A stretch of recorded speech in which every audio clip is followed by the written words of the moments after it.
بسم الله الرحمن الرحيم. الحمد لله رب العالمين، والصلاة والسلام على أشرف الأنبياء والمرسلين نبينا محمد وعلى آله وصحبه أجمعين. أما بعد، د امام بخاری رحمه الله په دغه مشهور کتاب کې چې هغه مشهور دی په صحیح بخاری باندې،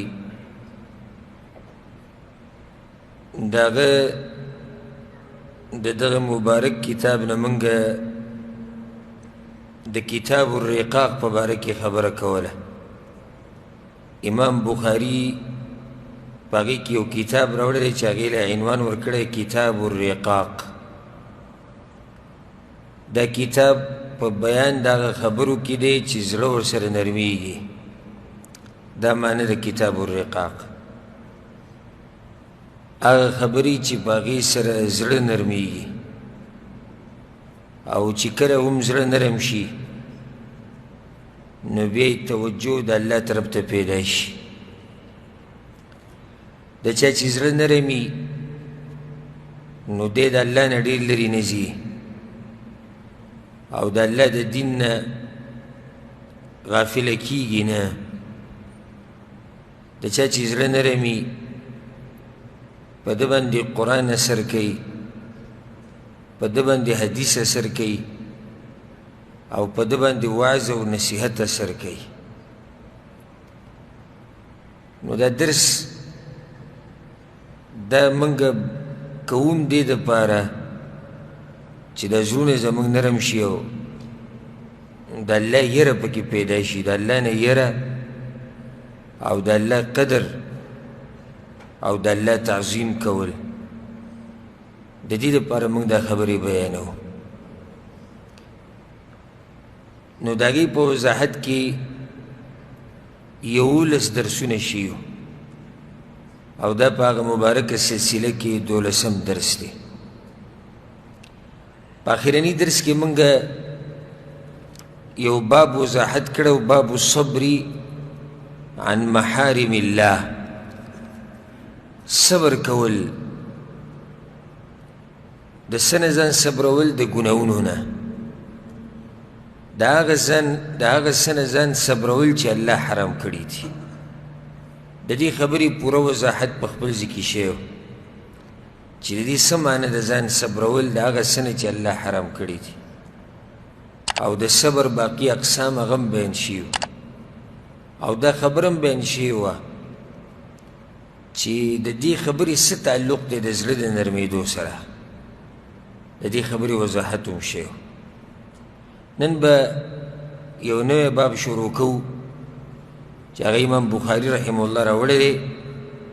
باب ومن یتوکل علی الله فهو حسبه. دا باب یې راوړی دی او عنوان یې ولم دقه آیت ګرځولی دی. دا آیت په سورة الطلاق کې دی. الله وی ومن یتوکل علی الله فهو حسبه. چا چې ځان وسپارو په الله باندې نو الله د ده دپاره کافي دی او الله د ده دپاره پوره شو. مطلب دا شو چې امام بخاری رحمه الله په دې باب کې د توکل مسله بیانوي.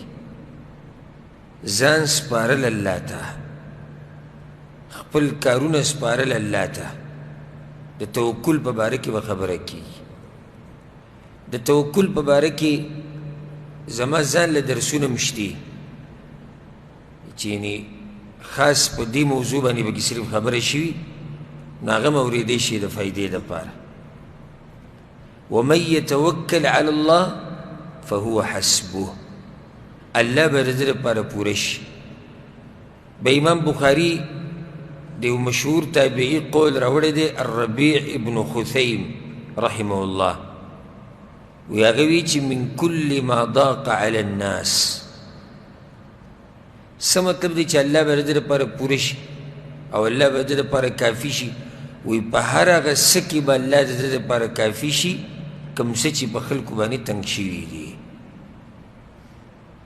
یعنی هر مصیبت کې به الله د ده لپاره کافي شي په هر سخت کې به الله د ده لپاره پوره شي په هر غم کې الله به د ده ملګری په هر څه کې به الله یو لار جوړوي د ده لپاره چې دی د دې غم نه وځي دی د دې مصیبت نه وځي دی د دې تکلیف نه وځي دا معنی شو د دې نه مخکې چې دا حدیث و یو حدیث یې راوړی په دې باب کې دا خبره یاده که په الله باندې توکل کول او الله ته ځان سپارل او په الله باندې ځان سپارل دا زموږ د ټولو لاره ده د خوشحالۍ طرف ته که څوک هم په دنیا کې خوشحالي غواړي او د چین او د سکون ژوند غواړي نو ځان دې وسپاري الله ته او خپل کارونه دې الله ته حواله کړي همدغه معنی ده د توکل سپیکر یې بند دي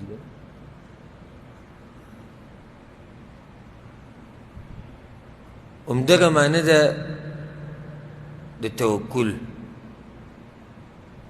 چې ته رښتینی اعتماد وکړي د زړه نه په الله باندې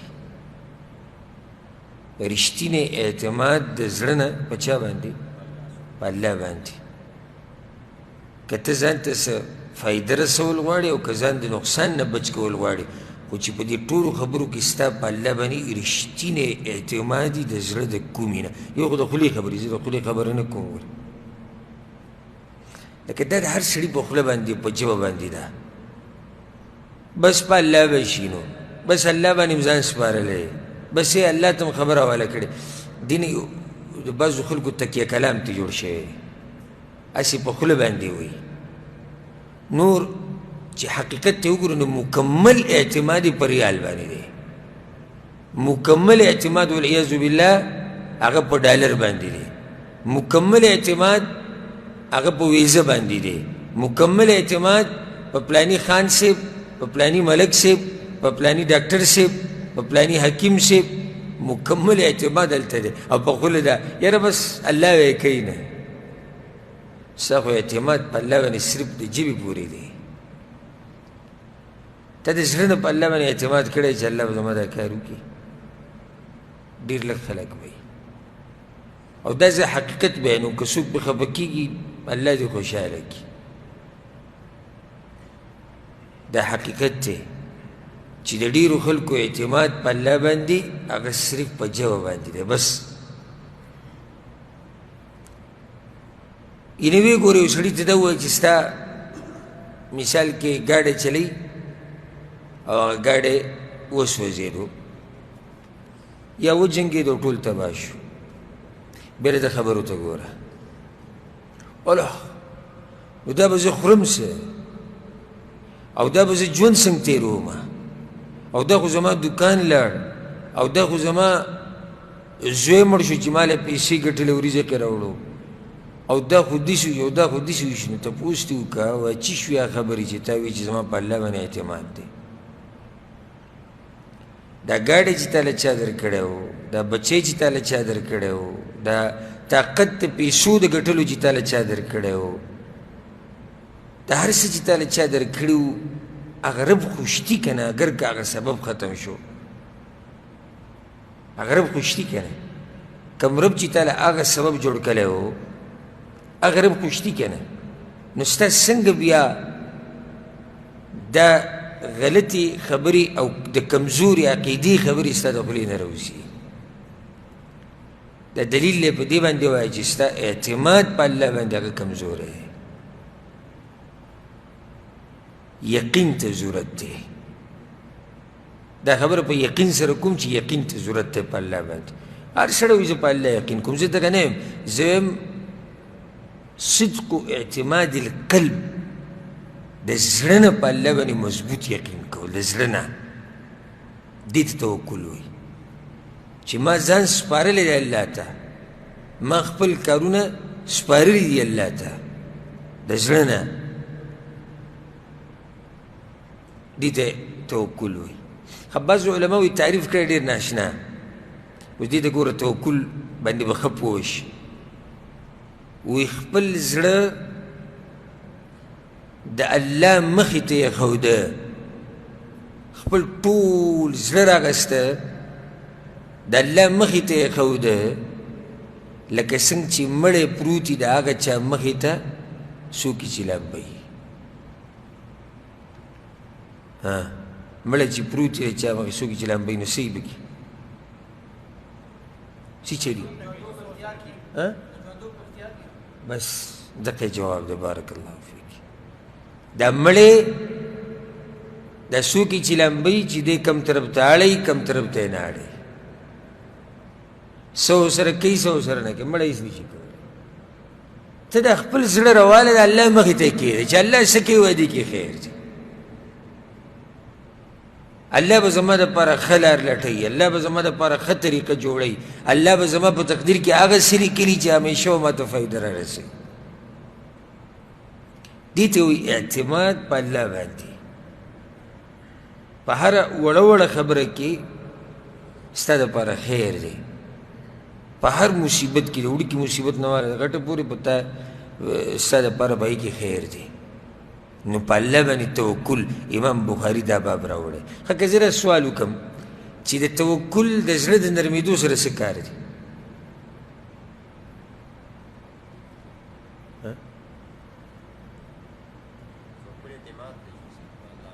نو څه او پوه شو چې د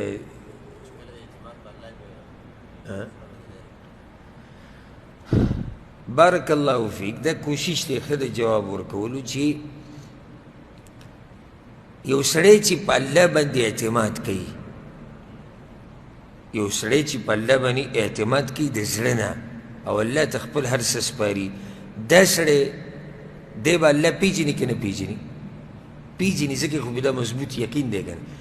او د چا په زړه کې چې د الله معرفت یي او د رب العالمین سره رابطه یي، د هغه زړه نرمېږي سخي؟ سخي که نه؟ نرمي. دا زه منم نه چې د یو سړي د زړه سخي او غافل او دی په الله باندې دی په الله باندې په صحیح معنو سره توکل وکړي. دا زه نه منم. څه درجې پوره جدا خبره. زه هغه اعتماد بیانوم چې اعتماد په الله باندې د زړه د کومې نه.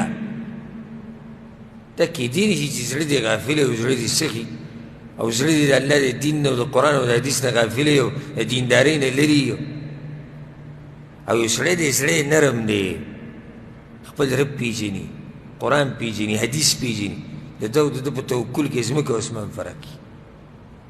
د ده او د هغه په توکل کې د ځمکې او د اسمان فرق وي. دا فرق که ته معلومول غواړې، لاړ شه د یو سړي لاسنیوي له چې دینداری، لاړ شه د یو سړي لاسنیوي له چې بې دینه وي. دواړه مسلمانان دي، دي که نه دي؟ که نه یو به کافر دی؟ مسلمانان دي. هر یو دا وایي زما اعتماد په چا باندې دی؟ په الله باندې دی. او هر یو دا وایي چې الله څه کوي هغه ښه کوي. دا خو هر چا په خوله ده، خو ته به فرق د دې دواړو په مصیبتونو کې ویني چې دغه دینداره به لږ وخت وروسته ووایي به د الله شکر دی، او څه وخت وروسته د الله شکر دی. په دې کې خیر بس د الله فیصلې دي، موږ به راضي وي. چې الله راضي دی موږ به راضي یو، الله دې زموږ نه راضي شي. دا خبرې به زه نه اوري، نه به جزه فزئ، نه به چغي، نه به چوغاري، نه به د جاهلیت خبرې، نه به د جاهلیت رسمونه او رواجونه. بل طرف ته چې هغه مسلمان دی خو دینداره نه دی، په دین کې کمزوری، د ده په دې غم کې د جاهلیت خبرې به اوري. هله وایي د ده نه بعد به موږ څه کوو. ګوره دا اعتماد کې کمزورتیا ده. لکه ما ووایي که دا خبره دې لپاره بیانوم چې په خوله باندې هر سړی زما په الله اعتماد. اوس دی وایي چې د ده نه بعد به موږ څه کوو. د ده مکمل اعتماد دی په الله باندې نه کمزوری، ځکه چې د ده نه بعد به موږ څه کوو. نو سوال دا دی ته چې څوک یادوي چې د ده نه بعد به موږ څه کوو، دی چا ساتو؟ دی چا ساتو چې ته دا وایي چې د ده نه بعد به زه څه کوو؟ ښه د دې سړي په دې غم کې به ته د جاهلیت کارونه م وینې، ځان وهل، ګریوان شلول، ویښته ویسته د سر، چغې چغاري، ویر، ماتم، دا ټولې خبرې به پکې وینې.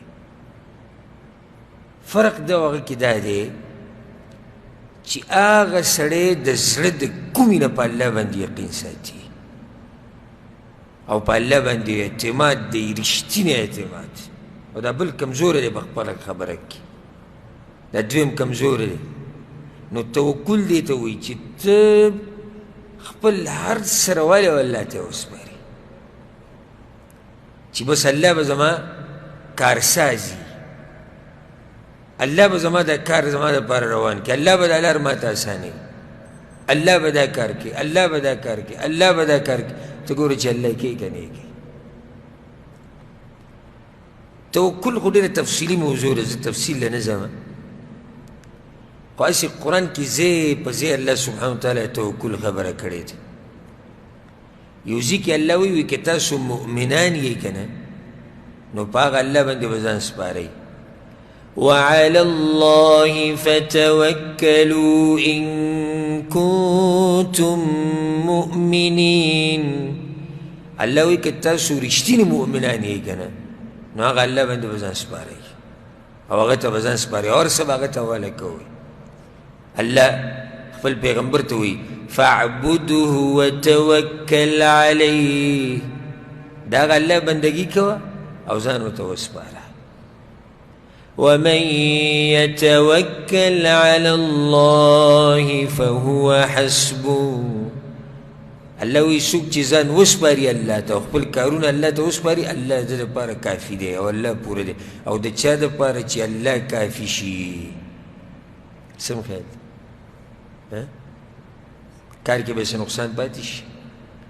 ته چې د شپې سبا له ستا په مثال کې په محکمه کې کیس دی، د شپې ته د یو غټ وکیل سره ملاو شو چې هغه سم مشهور وکیل دی او کیسونه ګټي، که په هره طریقې کیسونه ګټلي او واسطې هم ډېرې دي او منډې هم ډېرې دي او تعلیم هم ډېر دی.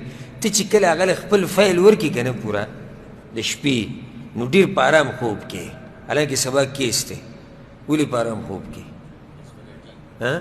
ځکه چې ته وایي سړی تکړه دی کیس به ګټي. اوس هم خیال دی چې یو سړی خپل فایل الله ته حواله کړي الله به نه کامیابوي.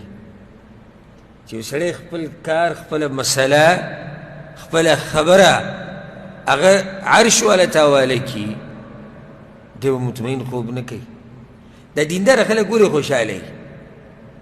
تاسو هسې نظر وچورئ کوم سړی چې دینداره وي دی همیشه خوشحاله، الحمدلله الحمدلله، ښکلی ژوند دی او ښایسته ژوند دی. غریب به وي، بیمار به وي، د بچو مسله به وي، نورې مسلې به وي، ډېرې خبرې وي، بیا هم دی خوشحاله. وجه دا دی چې دی مطمئن چې ما خپل کار چا ته حواله کړی دی؟ الله ته. او الله ته چې کار حواله شي نو هغه نه ګډوډ کېږي. فهو حسبه. لکه څنګه چې الله وی قرآن کې د خپل ځان مبارک کې بالغ امره، الله خپل کار او چې یو کار ذمهواري والی یا یو کار کوي نو لازم یې سر ته رسوي. الله چې یو کار کوي نو څه ته رسوي؟ سر ته رسوي. ومن يتوكل على الله فهو حسبه وعلى الله فليتوكل المؤمنون. مؤمنان دي ځان وسپاري په چا باندې؟ په الله باندې. الله د جنتیانو صفت ذکر کړی. ګوره د جنتیانو قرآن کې الله د جنتیانو نعمتونه ذکر کړي دي، بیا یې د هغه جنتیانو صفات ذکر کړي چې دوی ولې جنت ته تللي، دوی څه کارونه کول؟ الذين صبروا وعلى ربهم يتوكلون. دا هغه خلک دي چې دنیا کې صبر کړی او ځان یې سپارلی و الله ته. که ته دا غواړې چې الله تا سره محبت وکړي، ان الله يحب المتوکلین. الله مینه کوي د هغه خلکو سره چې څوک ځان سپاري چاته؟ ځان سپاري الله ته. الله د دغه خلکو سره محبت کوي. یو آیت ډېر ناشنا آیت د انسان ایمان ورسره ډېر زیات شي الله پیغمبر ته وایي ځان وسپاره چاته وتوکل علی الحی الذي لا يموت ځان وسپاره هغه رب ته چې هغه ژوندی دی مرګ پرې نه راځي دا څومره جوړ آیت دی ته که دا وایې چې زما د باچا صاحب سره ملګرتیا ده باچا صاحب هم مري دا وزیر اعظم دی مري دا صدر دی مري دا تاندار دی مري دا پوجي دی مري دا خان صاحب دا به مړ کېږي دا ملک صاحب دی به هم مړ کېږي دا ډاکټر دی به هم ختمېږي دا انجینیر دی به هم ځي د دنیا نه په دې ټولو باندې به مرګ راځي په دې ټولو بیماریانې راځي په دې ټولو باندې خوب راځي دا ټول ستړي کېږي دا ټولو نه یېرېږي نو بیا هغه رب سره رابطه جوړه که وتوکل علی الحی الذي لا يموت هغه الله ته خپل کارونه وسپارئ چې هغه باندې مرګ نه راشي دا یېره به دې نه وي اوس هسې یو مثال درته ذکر کړم خبره به ډېره ښکلې واضح شي یو سړی دی غریب دی